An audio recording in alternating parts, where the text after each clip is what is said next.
You bring up interesting points because these two issues are happening pretty simultaneously. As we all know, the former president owes over $500 million so far in legal penalties.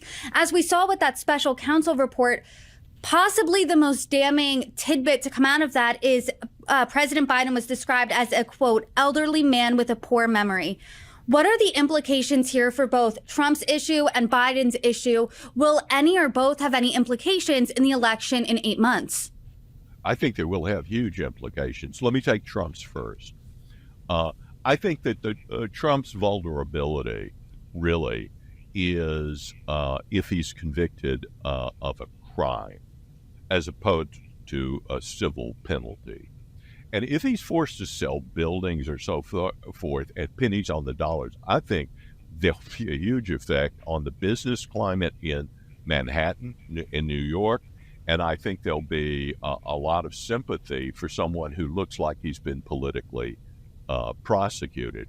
What's happening in Georgia is with the DA, she's just a travesty. And that case looks like it's on very thin ice right now. Again, that's somebody who ran on the idea of going after Trump. And I say all of this not as somebody who is a real Trump supporter. I'm not.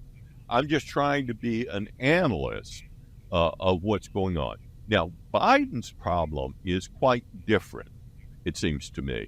He has one legal problem, which is really a perception problem. It's just very clear, I think. He won't be impeached. But the impeachment investigation is really highlighting a big problem that he has, which is that he got rich by a family that was trading off of his name. And he engaged in phone conversations and physical meetings in the White House with almost everybody who gave money to the family.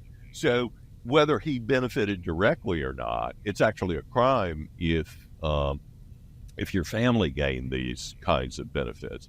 But the issue is not so much the crime as whether the public perceives him as being part of a corrupt enterprise.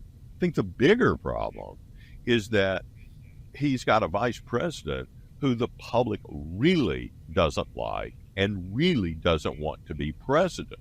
And so the more Joe Biden looks like he may not make it through a full second term, the more Republicans will run ads saying a vote for Joe Biden is really a vote for Kamala Harris for president. And that's not an appealing prospect to a lot of voters. Joe Biden is not very popular. His popularity is around 40%, depending upon which poll you look at. Her popularity is even lower. And that's not a good sign. And they can't easily drop her and pick up someone who's more popular, like Governor Whitmer of Michigan, because they risk alienating the African-American vote, which is absolutely essential to any Democratic victory in the general election. So they're stuck with her, I think, as long as he's on the ticket. And if he essentially, he'll try to hide from the public like he did last time, run a basement campaign, rely on advertisements. He's raised a lot of money for that. But the public is bound to notice that he's just not out in public answering questions. He's not showing that he's cognitively ready. And I would be shocked if he agrees to 3 debates with Trump because he would have to stay on the stage for 90 minutes each time and answer in an impromptu way, and that would be a problem, I think, for him. I do want to get to the impeachment probe later in our conversation. I do also want to note that as of now, there is no, what many have called that smoking gun, directly connecting President Biden to his family's business dealings and if he directly benefited. But I do want to talk about more that special counsel probe, or the special counsel report rather, because it did highlight, or it did President Biden's mental acuity. He then came out that night, he made that press conference where he did make a blunder, made a mistake, called the president of Egypt the president of Mexico. Do you think his mental acuity will be a major problem at the polls in 8 months? It's hard to say, but I suspect it will be. And I suspect that their campaign strategy will be to keep him from impromptu speeches and answering questions and so forth. I don't know if you've seen any of the short videos that he's put out, 15 seconds and so forth.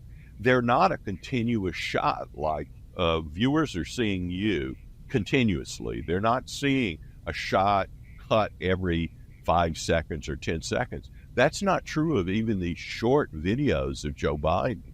And so his opponents are bound to raise the question, does that mean he can't even get through a 15-second interview in a coherent way? It's also noticeable, Brittany, that he didn't do the standard interview before the Super Bowl. He didn't do it last year because Fox was running it, but this year it was a favorable channel, CBS, and he didn't do it. It's the largest audience, free audience you could ever ask for. Why not do it? Well, the answer is his advisors and he himself must have thought this poses more risk for me than upside.